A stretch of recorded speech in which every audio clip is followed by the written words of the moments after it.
Welcome to this week's Love Unravelled podcast. I'm Holly and I'm Isabel.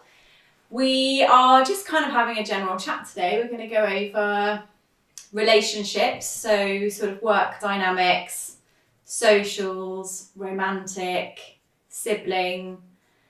That's kind of it really. But we're going to have it's going to be a good old chinwag one. Yeah. It's quite interesting for us to do these podcasts at the moment because we're so new to it, to sort of have really structured ones and then also just have some sort of general chit chat ones. It's interesting to see what you guys like and what you don't like. So we've had some quite nice feedback on, actually, everyone likes all of them. I was chatting to my sister-in-law yesterday and she was like, I've been listening to the podcast and actually it's so nice just if I'm like cleaning the house, listening to your podcast, which are just more chatty. It's like someone's in the house with you, or like you're with your girlfriends, and it's like so. Yeah, that's what my cousin and also my sister-in-law said the same thing. I think she likes to listen where it feels like you're sort of listening to chat. Yeah, like basically we're white noise. Yeah, luckily we're pretty good at chatting, so let's go for it. So what should we start with? Family and siblings. Yeah, let's do it.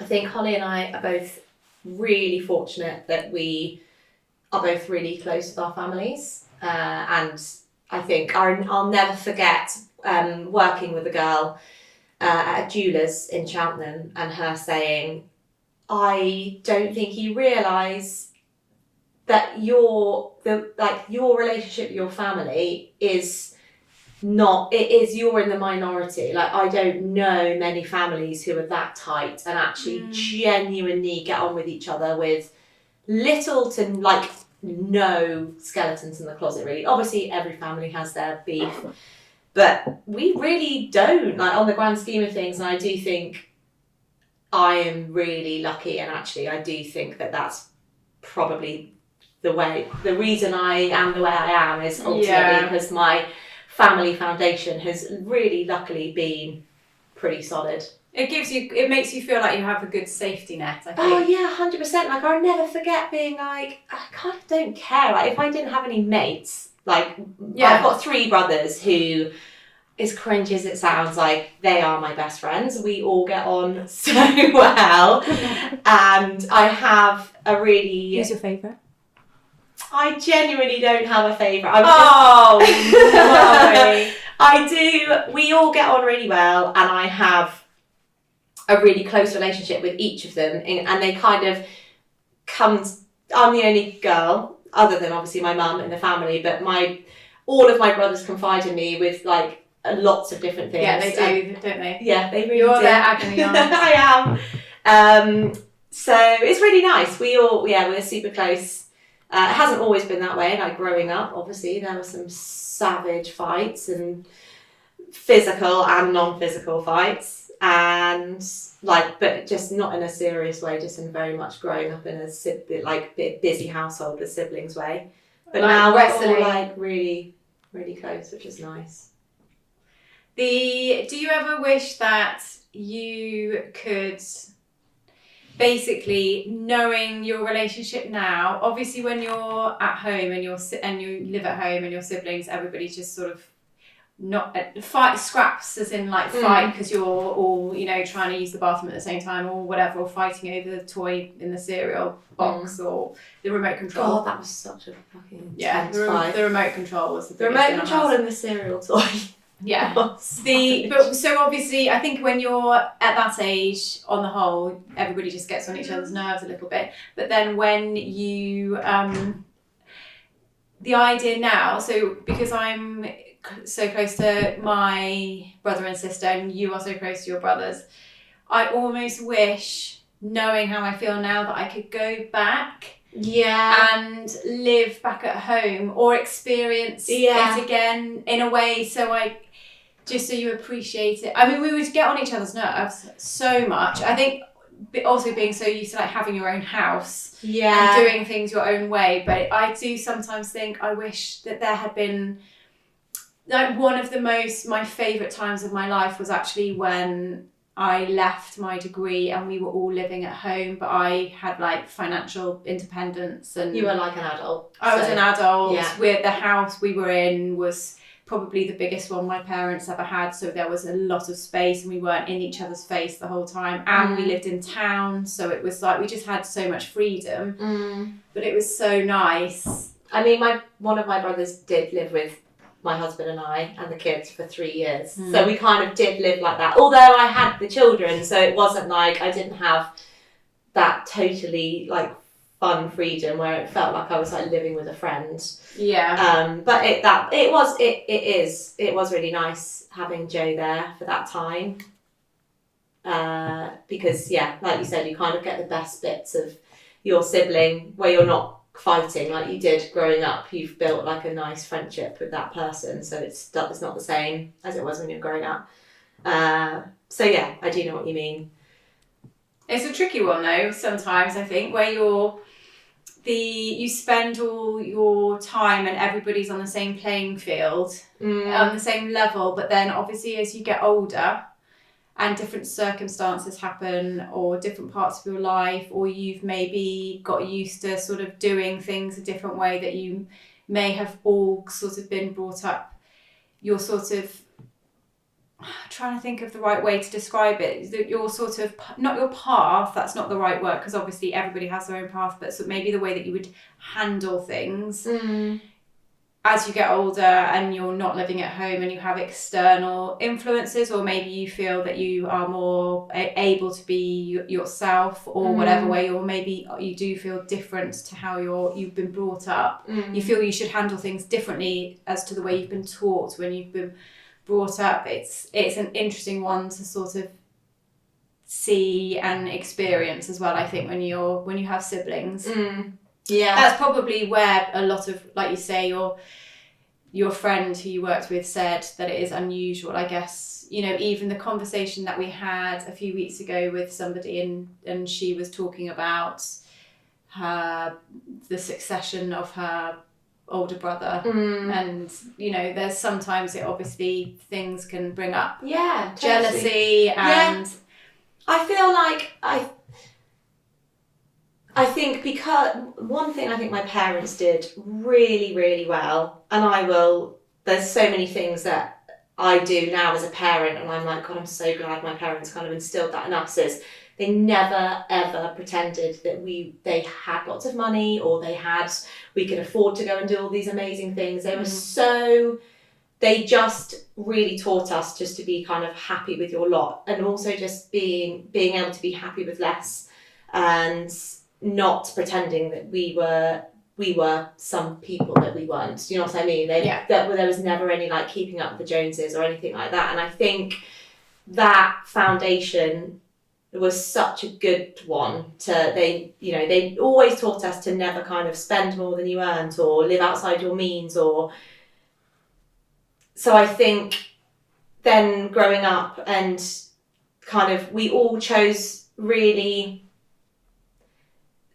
There was never any like competition to be better than my siblings, or there was never, and I don't know whether that's because I can't talk for my brothers, I'm the only girl, so I think immediately there was kind of, I wasn't on a similar competitive like wavelength as my brothers, because Do you think that they all compete with each other? No. I think my two oldest brothers, I think, probably had, where one was great at something, the other one wasn't. And actually that was kind of, there was not friction, there was friction there, I suppose, but nothing like really over the top. It was just, was it just maybe that their nature's really similar? So I think sometimes when you have that, it causes people to butt heads. But it kind of comes from a like being a really similar characteristic. It's funny because they're so similar in so many ways, but their differences make them so different. Yeah. But where, like one of my brothers was really naturally good at sports, and the other one was very good at sport, but he had to work a bit harder to be on the same level. So there was they were equally as good at like playing rugby, but one of them was like naturally better than the other. So there was that kind of annoyance of being like, oh God, I've got to work so much harder to be as good as that person. And then there was kind of that imbalance. But from like none of us are competitive with each other now, or none of us are like, oh, you know, two of us own our own homes and the other two don't. But there's never any like, oh God, you don't own your house and I do at that, you know. But on the flip side, the other two that don't own homes, one of them's spent most of his adult life living in a different country, which I've never done. Yeah. So there's so many differences, but there's not a single competitive bone in our relationships, and which makes it really nice. We're all just very much like, you know, my house is their house kind of thing, and it is very much like that with all of us. So it's really nice. I do feel so, I can't imagine what my life would be like without that family, that just like core family. And that's touched like every part of my life, from like having children, like knowing that my parents are there to help me with my kids, or just anything to do with work. My dad is so incredible with helping us prepare for, and like manners and teaching us about accountability and all of those just really solid foundations, which I can't imagine not having, but I know that I'm really fortunate that I have had that. Yeah. And continue to do so. Like, and that they're consistent with all consistent of you. with all of us. The only thing that's different between me and my brothers from like a time is I live geographically the closest to my parents, and I've got kids, so they spend a lot more time with me just because of where we live, but also that they they're really hands-on with my children, which is, thanks Mum and Dad, saving me and my husband a lot of money in childcare fees. But we see the whole family really regularly, which is nice. And we're all going to get to spend some time with your brothers, aren't we? You are, when you do the marathon. Yeah, we're all going. Holly and her husband Charlie and Abby and her partner Ben are coming to support me in the marathon. We're having dinner together. Part of the family. We're going to be there whilst you're running. We'll be throwing jelly babies at you. Yeah. I'll be behind you with a little bucket if you need to poo your pants. It's so funny. You and Grace have both sent me this meme, which is like, nobody remembers like the winners, but everyone will remember you if you shit your pants during the marathon. So choose wisely. I'm definitely not going to win, so shitting it is. Yeah.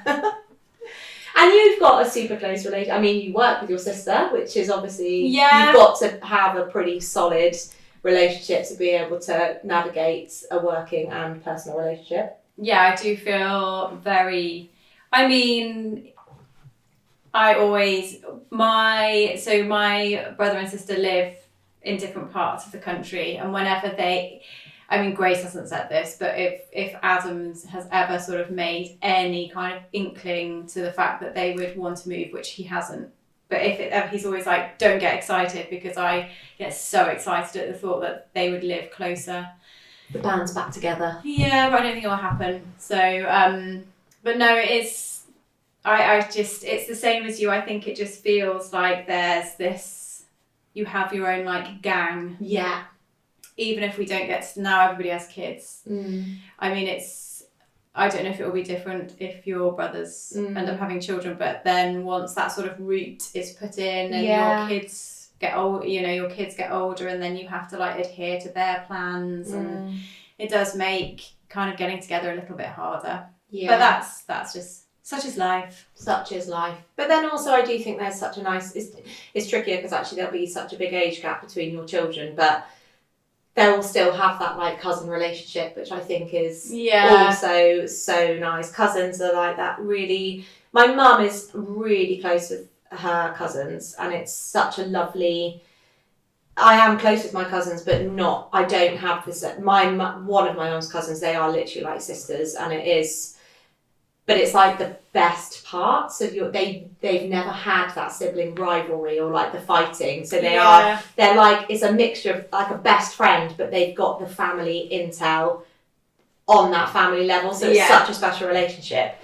So I feel very fortunate. I mean, especially the two of my cousins. I was going to, Hannah is so like that with you guys. I feel like she's definitely one of our siblings. I do feel very lucky, and she listens. So she's a ledge, and Tom. She's Sorry, Tom. And Tom was the second one. Yeah. But I don't think Tom listens, so I wasn't going to give him such a sort of personalised shout out. But they both are, yes, and they're going to be with me in the south of France in the summer, which is really nice. That's so nice. I might just chip up on that trip. Oh, I'd love it. Can you imagine I knocked to the door? I was like, Aurora said because they had this house and they were like, oh, is any of the girls going to come from work with you? And I was like, well, I'm sure that actually Isabel would love to, but I don't know how our family would feel if she's a just work trip.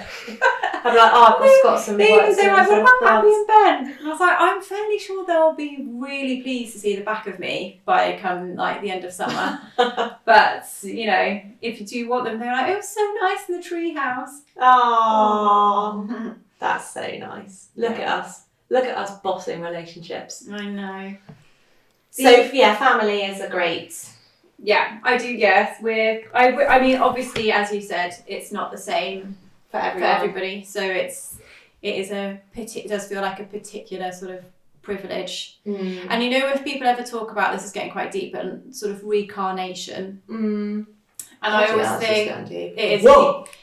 I don't know if I believe any of that, but I think I wouldn't want to change anything, because what if you didn't have a happy family dynamic? And I think that's one that you're born into. Yeah. Obviously then you make your own, but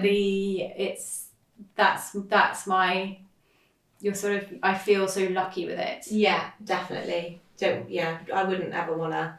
And that's kind of like, as I was saying earlier, kind of the foundations that my parents really laid down for us as kids. I'll definitely pass that on to that your family are ultimately, if you've got a good, strong family unit, like do everything you can to keep that. And it's interesting because I think with siblings, from you just have brothers and I have a brother and a sister, and I think naturally, and I am really generalising because actually your brothers are in contact a lot, I find that so Grace and I, obviously, I mean, she's currently sent me 3 WhatsApps, even though I just told her we're recording a podcast to do with work, but we chat about stuff. We'll speak every day, but even before Slow Love, we would speak every day, whereas my brother will not be in contact as regularly, just because he's just not that way inclined.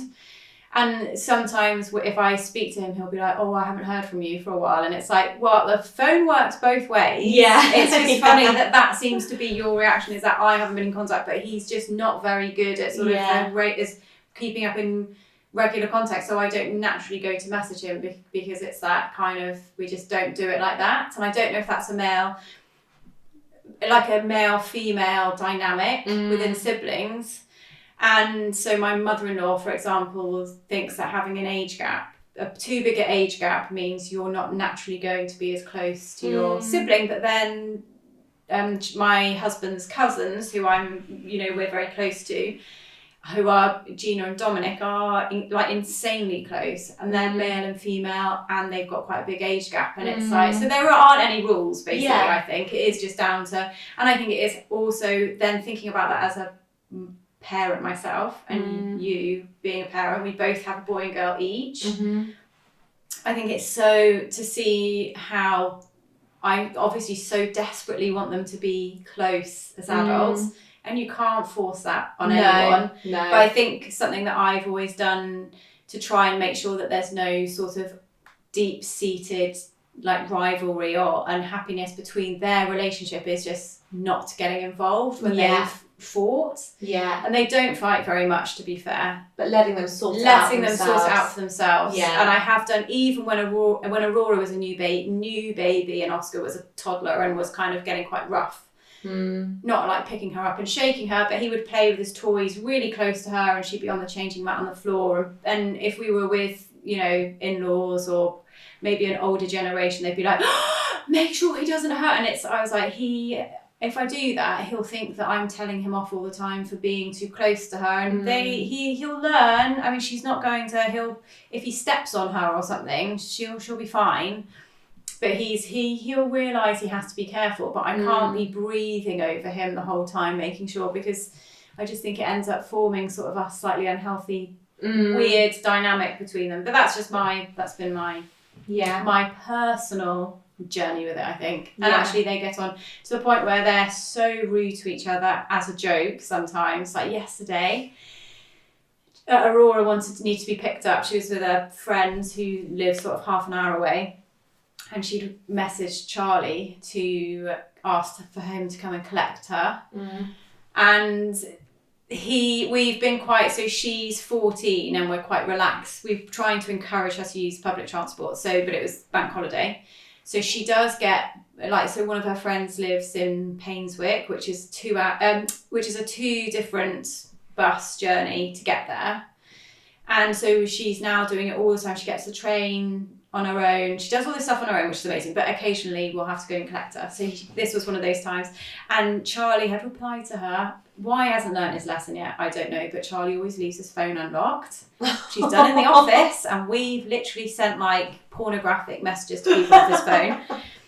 And Oscar, so she had been messaging him, and Oscar picked up the phone and had replied she was like, please, can you pick me up at this time? And he replied back to her being like, no, shut up, I'm not going to repeat it. He was like, and then Charlie looked at his phone later and was like, who? Obviously I wasn't going to call her that, but that is their relationship. And then she basically is just like, get to him. All I'm missing, but it's just... I remember at the treehouse when you were like, guys, please can you just remember that there are lots of people here who don't know how horrible you are to each other, but on like a sibling funny wavelength. So can you just make sure that you would find it funny, but some people... But you were like, because was it Shah was like, yeah. Oh my God. You were like, I don't want people to think that you're like really nasty to each other, but oh God, that's just like what siblings are like. God, my brothers used to say the most horrible things to me, and we like laugh about it now. But that's just, I know, that's life as a sibling. That like gives you that's why I've got such thick skin. I think. I know, but that's the thing. We were like, and my dad was just as bad. My mum didn't do this, but my dad used to completely rip the piss out of us the entire time. Grace and I laugh at each other the whole time, and we laughed at our brother, but he took that in a different way. Yeah. And so it's just, I do think that, and that is why we get on so well. Yeah. That, like, I sent Holly the most horrendous photo of, like, selfie of me yesterday, because it was so minging, and I was like, this is so gross, it doesn't even look like me, but I have to send it to her, because it's so gross. And that's, like, born from sibling relationships, basically. Yeah, it's funny. I mean, I've told you some of the most horrific stories. Yeah. Of when I... and you're always like, God, I wish I was there. I wish I was there, I would have taken a video. Yeah, absolutely brilliant. How did your siblings, like when you guys all first started getting boyfriends and girlfriends, how did that, like, those relationships work? Were there ever times where they were like, we hate your boyfriend? Or yeah, one of my boyfriends, they even my brother at the time, who, I'm trying to remember how old, he must have been maybe 12 or 13, he was like, what are you doing with him, basically. He was such a wetty. So I do get it now in hindsight. And as soon as I was like out of a bubble, you know, and you sort of, it was like you're in a sort of new group of friends or whatever, and you see somebody and you're like, oh, I'll see if that fits. Basically, it was the situation. And once I was out of that bubble and I sort of tinted glasses were off, I was like, what am I doing with him? But it was different because I was quite a sort of I had like one main boyfriend basically that they loved. So that was quite easy. And then when Grace started going out with people, I was at uni, and then she started she always had this guy that she liked at school, and then that was quite on and off again. So we just, And we had our house in Devon, so quite often we would have like all our mates or boyfriends would come and stay, because in the holidays we'd be there for like weeks on end. So we all got to know them quite well, so that was quite nice. And then it was interesting when Adam started going out, because having two quite strong, loud sisters. Actually, this is such a sweet story, because Adam, my brother's the youngest, one of three, and we were so like teased him all the time and just were like ultimate like worst sibling behaviour. And he ended up, his girlfriends were, so he never had like a particular type, but the running theme when they broke up was like, she's boring, or she wasn't challenging enough for me. And then he had the most beautiful, so the night that Charlie and I got engaged, actually, he brought this girlfriend home, and she was like this insane tennis player, like on the track for Wimbledon. She was so beautiful, but she was so quiet. And it was just, you could see it wasn't enough for him. Yeah. And then he had this girlfriend who was lovely, and we got on with her really well. But she spent a lot of time with us, and she was lovely. But he never had like a running type, whereas Grace has always had a type. And then he ended up marrying the youngest of, like, they were family friends. So we knew them before I met her mum, my sister-in-law's mum. I met before Faye was even born, or she was pregnant with Faye, I think, actually. And Faye is one of three sisters, and they are literally the most like strong, loud women. They're amazing. So then for Faye to be the third, she's obviously had to hold her own. Yeah. She's like so beautiful, really, really strong, really clever. And like they were at like primary school together. So, and then they got together once, they've become adults. But it's quite interesting that that's who he's ended up with, someone who is really like a good, strong match for him. She keeps him in check. And do you think that's because he was used to like needing that stronger personality, because he was used to kind of like growing up, the women in his life growing up with that kind of type of... I mean, he will definitely have a different take on it, but I do think and just from chatting to other girlfriends, it was interesting, because they were like, I really remember one of them said, I was like, oh, what's he like as a boyfriend? Obviously nothing like too graphic, but what's he like as a boyfriend? Because I'm just so interested to know how he is. And she was like, he's quite a sensitive soul, but he definitely likes to have his own way. So she was like, he tries to do this, be really romantic, but ultimately he can't not have his way. And I think she also let him. Do you think? I don't know, but I think she also let him, because she wasn't, I don't know what it was. I think he's like, she just let him, and I think actually ultimately he didn't want someone that just let him get his way the whole time, which is why he's ended up with Faye, I think. I mean, Faye's amazing, but I think she's definitely the right challenge for him. Yeah. So Adam, what Holly's trying to say is you've got Grace and Holly to thank for landing on your feet with a mega babe that is Faye. Thank them. Yeah. I think that I sound like such a broken record, because I'm like, I'm so lucky. But I am really lucky that I've had no like shitty boyfriends either. But I also do think that is a product of coming from a strong family. Like, I would never settle for something that I just didn't feel right. I'd be like, I remember actually having a relationship with a guy called Steve, and I really liked him, but the age gap was really big, which... I'm amazed that there was anyone your generation called Steve also. Well, he was a lot older than me, so... Oh, mummy! Basically, all of my boyfriends just got increasingly older, and I've married somebody who's 20 years older than me. But he doesn't look it though, do you, James? No, he doesn't. Steve was really not like we got on so well, but he was like, I just can't get past the age gap, and it was like 50. No, he was like, I don't know, it was weird. And then I was like, that's totally cool, but I basically don't want to get into a situation where I'm like gutted, so I'm just going to call this quits now, because I was like, I just don't want to put myself in that situation. Steve. What was the age gap? I think it was about 15 years, that one. You My love poor it, don't you? parents. Basically, every time I got a boyfriend, they just got older and older. My mum and dad were like, oh, God. But I just couldn't ever... Again, I don't know if it's because my parents had us all really young. Mm. So I think... Well, we're really similar, because my mum had me when she was like, I can't remember, it was mid to maybe early 20s, so it felt really natural to me. Yeah, to start I also had children young, but I think because my parents... I mean, my mum had 4 children by the time she was 28. Helen! And so I think growing up in that environment where we were... I don't ever remember my parents like putting us on a kids' table. Like, we were always with them and their friends, because otherwise they wouldn't have had a social life if we didn't kind of go to all these things with them.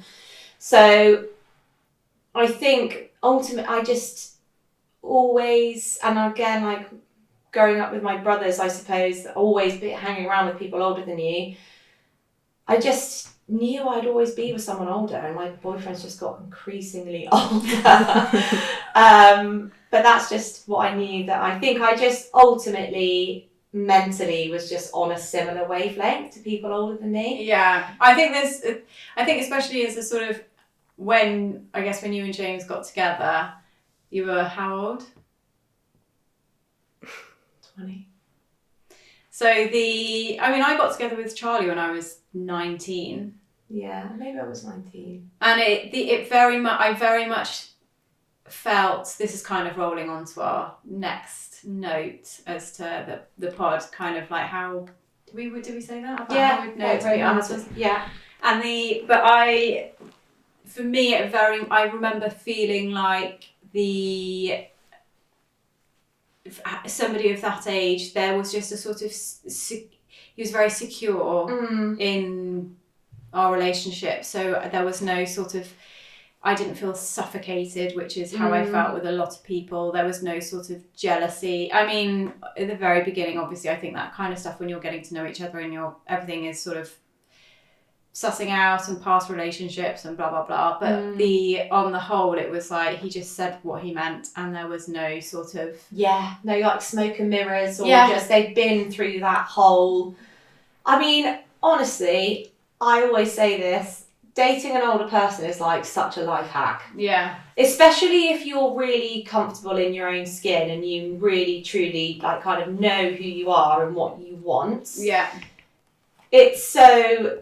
I mean, no offence to younger guys, I'm trying to not be offensive here, but for me, definitely dating somebody older was just really fitted in with my mindset. Yeah. I knew I wouldn't, I don't think I could have dealt with like... the drama. Any drama, any kind of just that, like you said, that kind of... I love that James just ultimately knows what he wants. He doesn't sweat the small stuff. There's no like, oh my God, I've got a big spot and I don't want them to see it, or like, I haven't done my bikini line for 2 weeks. He doesn't care about shit like that. Do you know what I mean? It's like, I've never had to like... He's just grateful. He is fucking grateful. No, I'm joking. We are a great team. And I'm sure he's also delighted to be married to someone 20 years younger. You better be delighted. It's an interesting one, and Charlie's always, if I sometimes say this, he just, in your mind wanders, especially if you're you meet up with someone who's like on a dating app, as in a friend, and then you hear about the stories, and I'm just, part of me's fascinated with the idea of being on a dating app, but at the same time, I can't think of anything worse, because on the whole, I find like men, when they're sort of peacocking, to be quite annoying. And I don't know how I just don't know how I would cope with it. Yeah, I mean, if anything happened to me and James, I'd just the shop would be closed.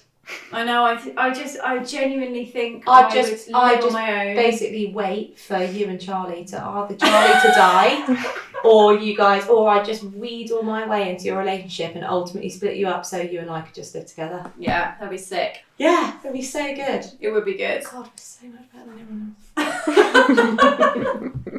I just think, I don't know. I honestly think it would be so. I'm so like set. I feel so set in my way. Yeah. I think that's probably what it is ultimately, realizing that that being set, you just get to a point where you're. Do you think that's more intense when you are married to somebody older than you? Holly's husband is also. Oh, what's the age gap between you and Charlie? 10 years. 10 years. That's nothing. Charlie's not old enough for me. The age gap's not big enough. What do you mean? Do you think that kind of, because like, so what you were saying at the beginning, meeting somebody older, there is just that element of like safety and security that just comes with somebody being older because they've kind of gone through those trickier cycles of life and come out the other end and they know what they want. Do you think, I would say that I'm probably more, if anything happened to me and James, I would think I would find it harder to move on to a relationship than maybe my friends who are with people their own age, because they're kind of going through those changes, right? Whereas I'm used to being with somebody, I've like fast-tracked part of my life by being with somebody older. So I think I'm kind of more set in my ways than I would have been had I not been with somebody older. I think the security as well that we're talking about isn't financial. I think it's still, because we talk about this quite a lot. It's the security of not,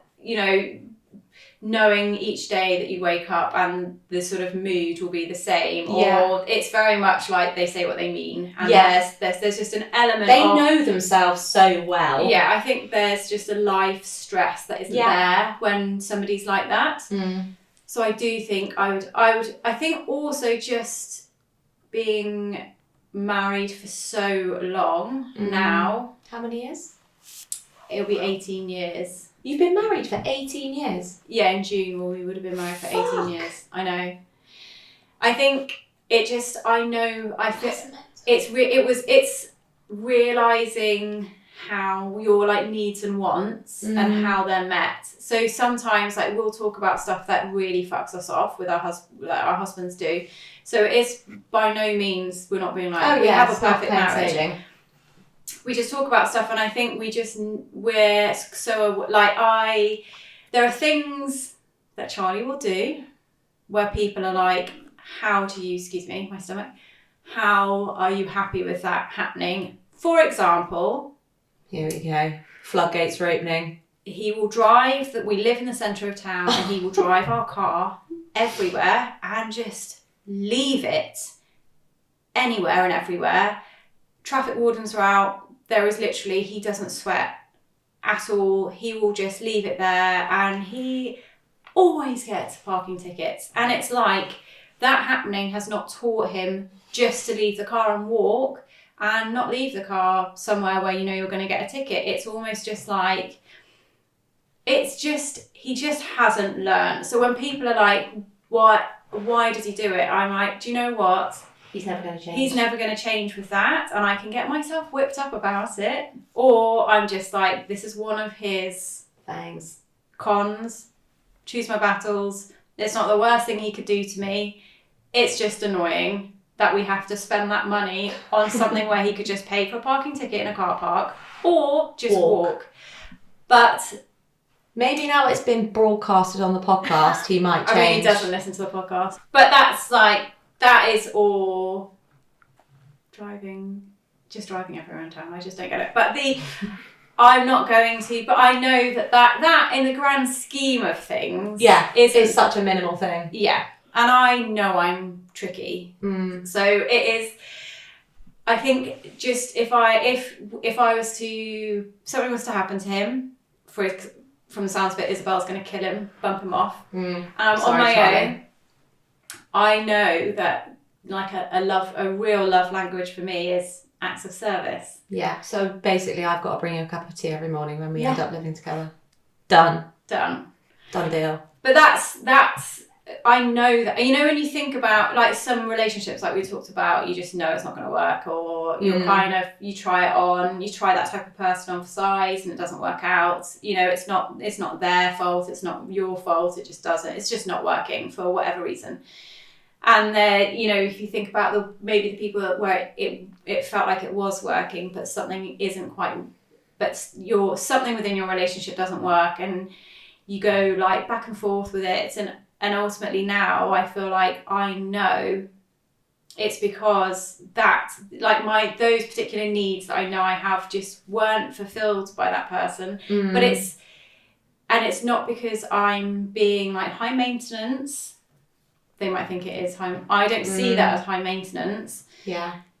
But also with them, it's like I wouldn't be providing them with their needs. Yeah. So whether it's that I don't prioritize their time first, or I don't tell them they're amazing enough, or whatever reason, that's obviously their need. They need somebody that can do that naturally. And I think that's where I know it works. And I think now I would know that if that person wasn't showing me that they could provide that, then it's just not going to work. And it's not because they're not nice or aren't good enough at X, Y, and Z. It is just that it's a compatibility, isn't it? Yeah. My mum always says, because I'm always like, oh, I just like to be with somebody older, like to be with someone, and she was like, you need somebody older to manage you. She was like, oh, I can't. I know, I'm always like, oh. She always puts me in my place, but she's like, I can't. James is so placid. He is like, in the majority of the time he's placid. He gets like really weirdly whipped up about the most unusual things, but 90% of the time he is so like placid. And mum's always like, you need that. Like, you need somebody like James to basically be able to put up with you. It's not all about you, basically. That I want, like, having somebody older is like better for you.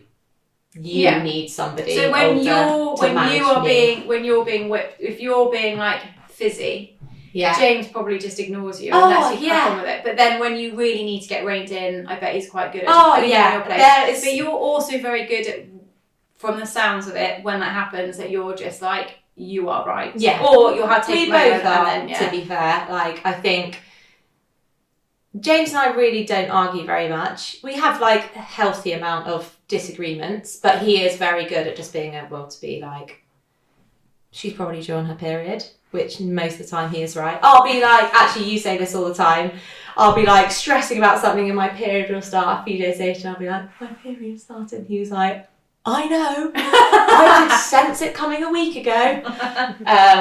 But yeah, he is very good at, but again, I feel like that is something that comes with age. Like and my mum is right, ultimately, in those kind of times in my cycle, or when I'm fizzy, as you say, if I'm like stressed, he manages all of that really well, and I just think that comes with life experience. Yeah,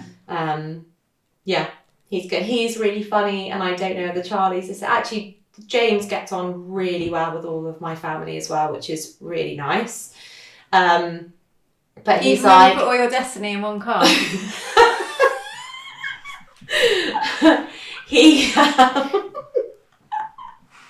This is a story where James is really funny. We were going, my brothers and I it was actually a family funeral, but my family are Irish, and so actually anybody who's listening who's from Irish background will know that funerals in the Irish families are actually a really amazing celebration. And we were going to this funeral, and all of my brothers went together, and there was an element of like, this is going to be so fun. We're like spending the day together as a family, and James was ultimately having to leave this funeral early to go back and look after our children. Yeah. And you could tell that he was like, oh God, I want to be involved. He was poorly, and that was it. Yeah. And I think he ultimately wanted me to kind of like leave everything early and come home so he could go to bed. So when we all got into one car, he came out and he was like, are you putting your destiny all in one car? And me and my brothers were like, sorry, what? But the answer is yes, and we are all going together, and the answer is no, I'm not coming home early because you've got a man cold. To like look after our children, like suck it up, basically. But I can't even remember what I was going on to say now. Sorry, James. Poor James. I don't actually know if he listens to the podcast. I think he probably like secretly does. Abby, if you put a snippet of like us mauling James on the weekend, if I ask him to pour me a glass of wine and he's like, are you asking me to pour all my destiny into this glass? And I'll know that he's listened to it. Oh God. I think this is a really interesting one because I don't know if we've said this before, but because we do a lot of behind the scenes here and everybody's really up for it, there are several sort of pillars of reasoning as to why that works well. Firstly, it is great content, and I didn't think about that when I hired Isabel. That is kind of content within herself. Personality hire. But it is a really nice work environment because I feel like everybody works really hard. So work hard, play hard. And I don't like to micromanage because I feel that it creates a sort of slightly toxic work environment because I ultimately trust everybody who works here, but we are a small team and that is manageable for now. Yeah. I was just actually to chime in then and just say that does really work in a small team because no one can actually hide. So if people aren't doing their job, it shows really quickly. Yeah. There's no hiding in any like big systems or behind layers and layers of management. Like if you're not working hard and things aren't getting done, it's very obvious. Shows when the ball within 24 hours basically it's going to come out. But so we get a lot of people applying for jobs, whether we are hiring or they just send us their CV because they think it looks like a fun workplace, which it is, but it's almost like it's because it's the fun is a really nice byproduct of the fact that everybody just is really good at their job and works hard. But what makes that tricky for me is then when we are, at the moment we are we have just hired one person, but we have essentially hiring 2 new team members. So in the next month we'll have 2 additional new team members. And although one of them is predominantly going to be working remotely, it's such a huge factor for me now that I feel they'll work well within our team. Because I desperately don't want to upset the balance. And that in itself is a hard one. It is a really hard one. I think we are also all really lucky that we're all very like, what's the word? Is it amenable or amenable? Amenable. As in like we're all very welcoming, and actually there are obviously going to be some personality differences as the team grows, and that we will grow with that.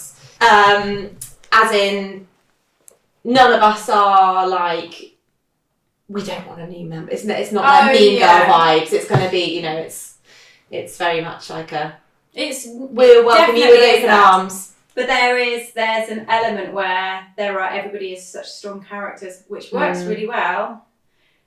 It's just then like, how is that going to when more and more people? I mean, there will come a time, I imagine, where there will have to be sort of maybe even things like our room layouts at the moment. We can all bundle into one office, but come a month's time, if we have sort of everybody in for the day or whatever, we can't all literally fit in that room. And we are a very female heavy office. We have Charlie coming in, we've got Pringo when he's in, and he loves it. He does. He's one of the girls.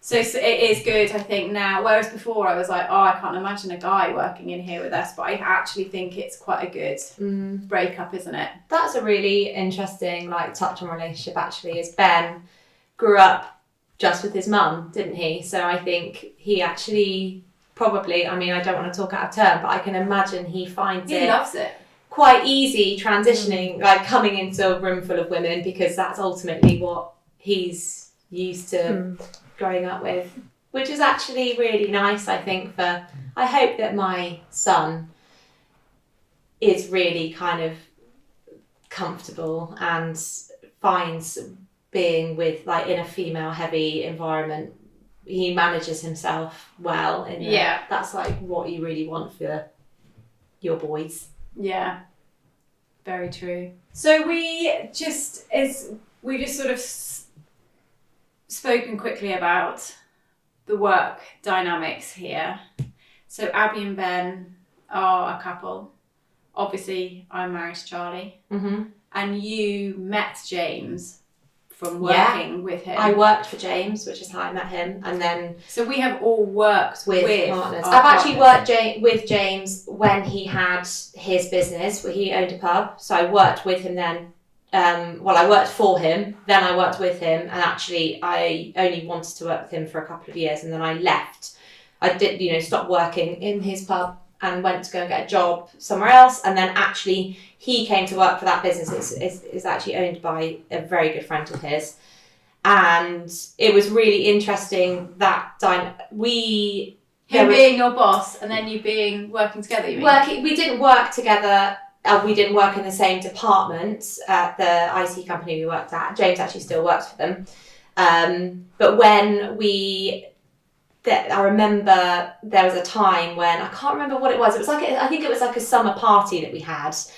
And there was like 40 to 50% of the business that had no idea that we were married until this summer party. And they were like, what? And we were like, yeah, we're married. But we were really very good at like, just not. Did you ever try and kiss him in the kitchen? Was he like, don't touch me? Or was he like, how much time have you got? I'll see you in the Lees. No, it wasn't. I think we just worked really separately in that business, and we just didn't, I don't know, it was just quite easy for us not to be, it wasn't like a conscious thing. We weren't like, let's not like let anyone know that we're married. We just, I think that also just came from we were both super comfortable not needing everybody to know that we were married. Like it was just... So it was... I was... worked with part... And I always found it actually really easy. I never was like, oh my God, I spend all day with you. Because actually when we worked together, it was very, very different. And also... we always made it like we never really talked shop. I think it's probably different for you and Charlie because it is your business.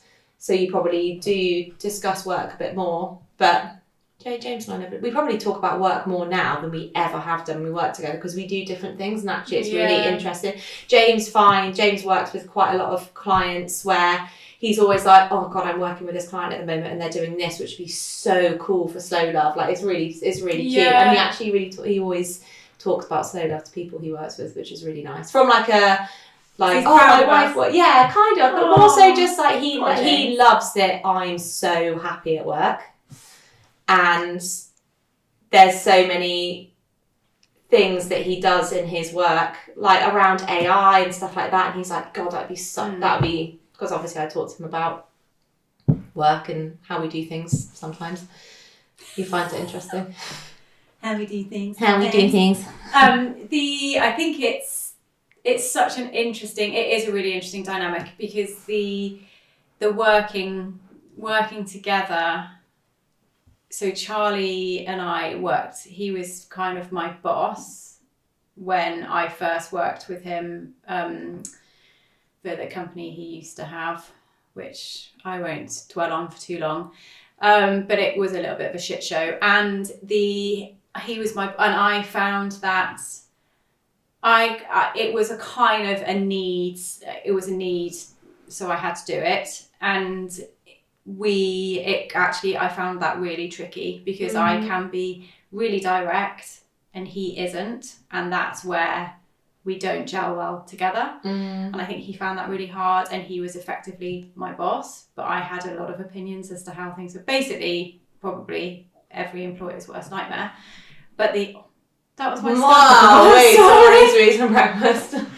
And but now, so we basically had, since we've been together,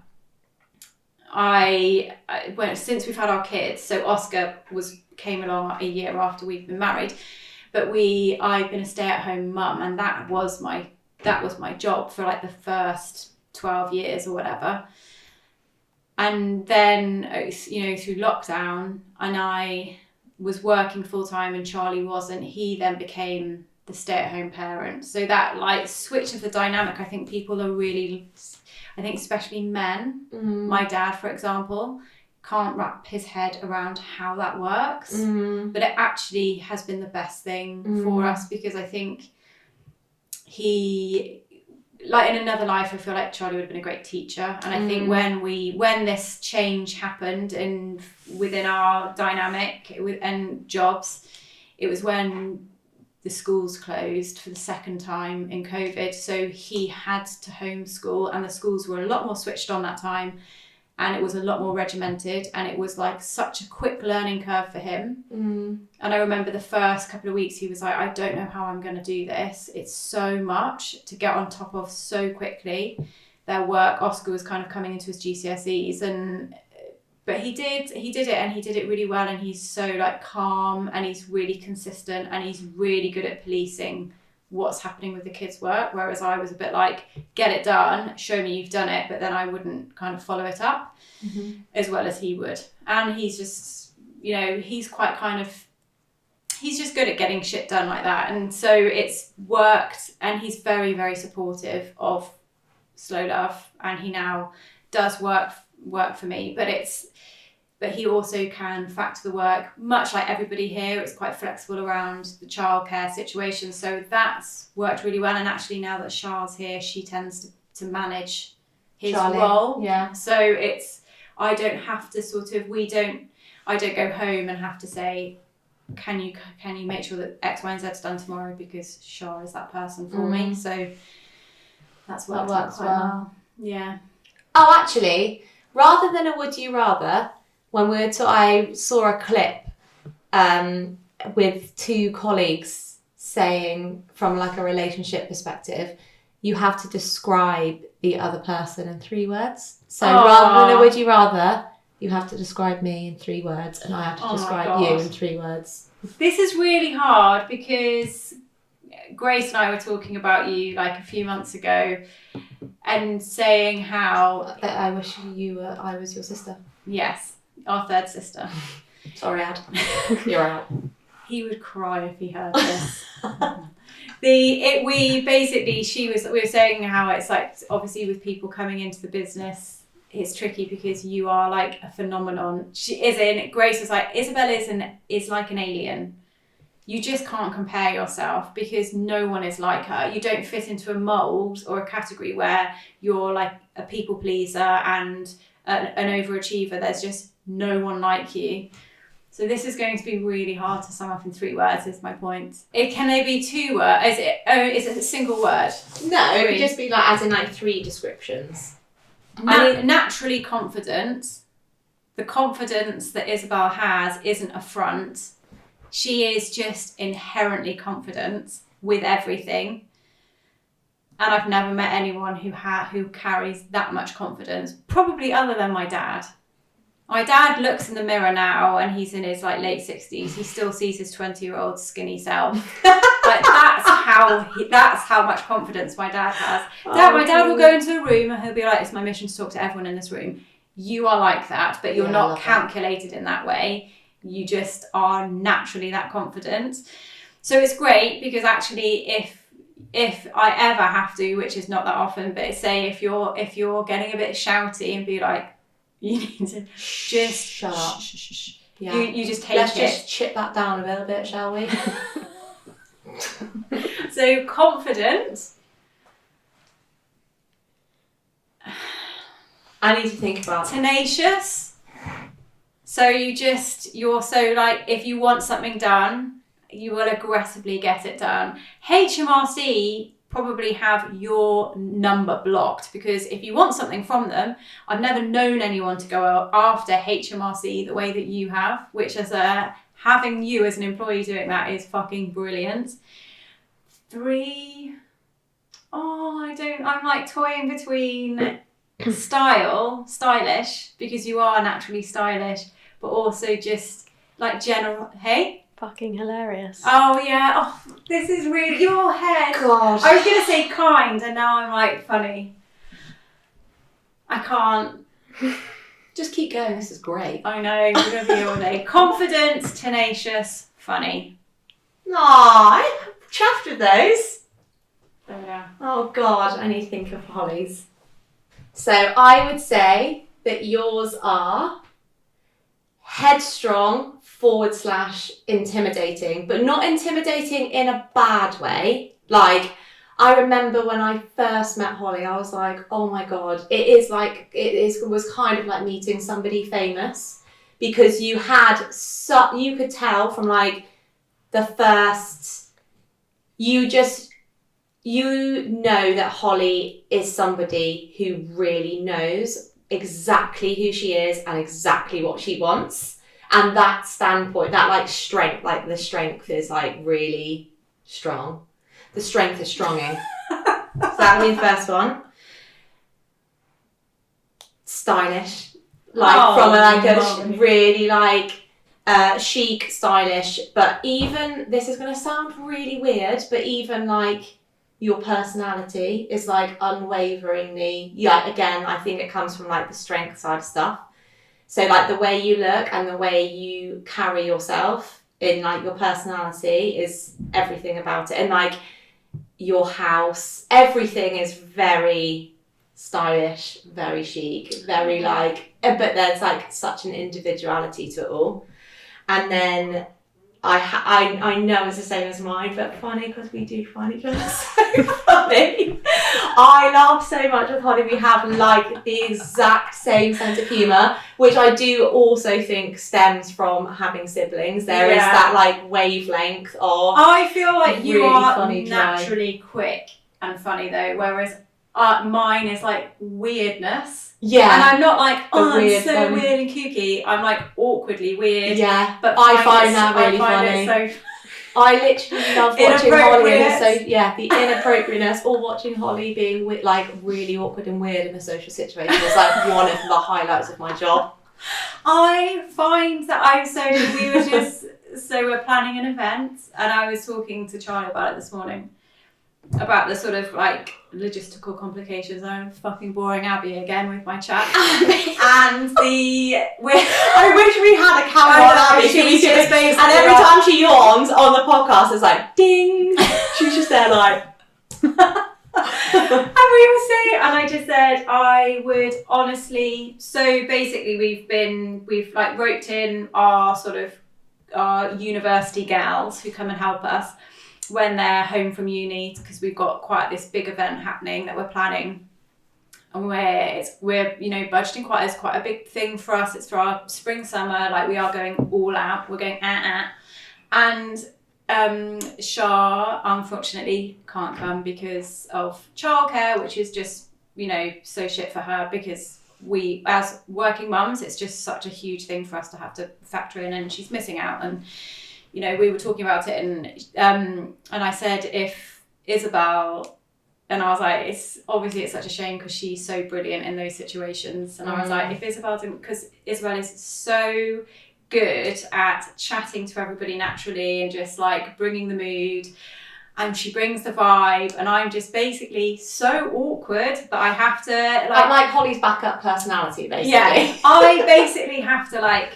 Beyonce it, where I have to step into a different mindset and be Sasha Fierce, where I just have to be chatty and like get over myself basically. And I find it so hard to just do it, that actual sort of, so those 5 hours or however long it's going to go on for will be so exhausting for me, in that I will really have to make it. Whereas Isabel is just like, I'm on. I remember the first pop-up we did in London, when we did in the shop. Yeah. And it was so funny because it was like a ticking time bomb, where Holly's like, it's like my social battery. The social battery is, and Abby will also back me up on this, you can see it draining from her eyes, and then when it's gone, Holly was at one point, she was like, I need a fucking chair. I think also that is so, I was like, oh God. At that point, I want to be like, just go and get a drink, and I'll just wrap this up. This is when I'm like, I need a glass of wine. Or to be fair though, in that shop situation, we had met kindred for the first time, or none of us knew how we were going to all get on. And Amy and Joel are so amazing. They're so lush. Joel talks. I mean, we'll try and get them on a podcast. Joel talks as much, if not more, than Isabel. So they talked at each other non-stop for like 5 hours straight. Amy she's so much more quiet. She's so lovely and she's so like engaged when you talk to her. Yeah. But she has like an earlier cut off than I do. Yeah. And I like try and keep up with these two. And then by the end of it, I'm like, there's no oxygen in the room because they have talked so much. I loved it. Without a break. Love it. It is so brilliant. I actually was chatting to Mum. On a previous podcast, we were talking a little bit about exercise, and actually, you said before I started, this is me now, before I started exercising regularly, Holly was like, where does your energy go? And I was going to tell Mum what I said, and my mum was like, it went into talking. Like, you talk, even my mum and I talk every day, and she was like, she's always like, I've never known anybody who can just talk. Which is ironic, because you're always like, your mum loves a chat. fucking chat. Like, she does. She needs to have a long, hard look in the mirror. Yeah, Helen does have a chat. Anyway, thank you for joining us on that very rambly, chit-chatty relationship podcast. Thank you for listening.